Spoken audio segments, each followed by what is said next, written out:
প্রতিটি নর ও নারী সকলের তিনি নেত্রী, সকলের অন্তর তিনি জয় করছেন। আল্লাহ পাক তুমি এই মহান নেত্রীর কবরটা মির রিয়াদিল জান্নাহ বানিয়ে দাও। আমিন। আল্লাহ তুমি বেগম খালেদা জিয়ার কবরটা মির রিয়াদিল জান্নাহ বানিয়ে দাও। আমিন।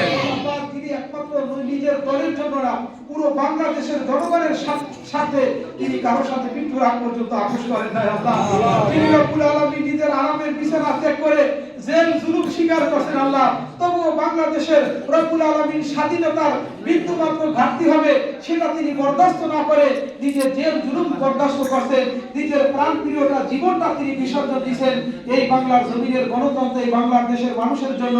আল্লাহ মানুষের এই ভালোবাসা বর্তমান ভবিষ্যতে সামনে নির্বাচনেও বেগম হকের মধ্যে তার সন্তান দেশ নেত্রী রব্বুল আলামিন জনাব তারেক রহমানের হকের মধ্যে কবুল মঞ্জুর করেন।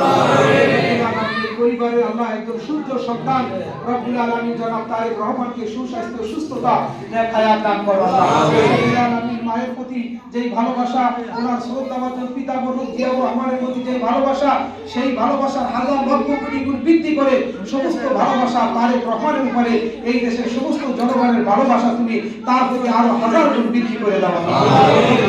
জালাল আল্লাহ আমাদের এখানে অনেক ভাইয়েরা দোয়া করেছে, চেয়ারম্যান সাহেবকে সুস্থতা দান করুন, নুরুল ভাই সহকারে এখানে আমাদের যে সমস্ত ভাইয়েরা আছেন সবাইকে আল্লাহ তুমি সুস্বাস্থ্য সুস্থতা দান করুন। বিশেষ করে আল্লাহ আজকের এই আয়োজন যেনাদের পক্ষ থেকে করছেন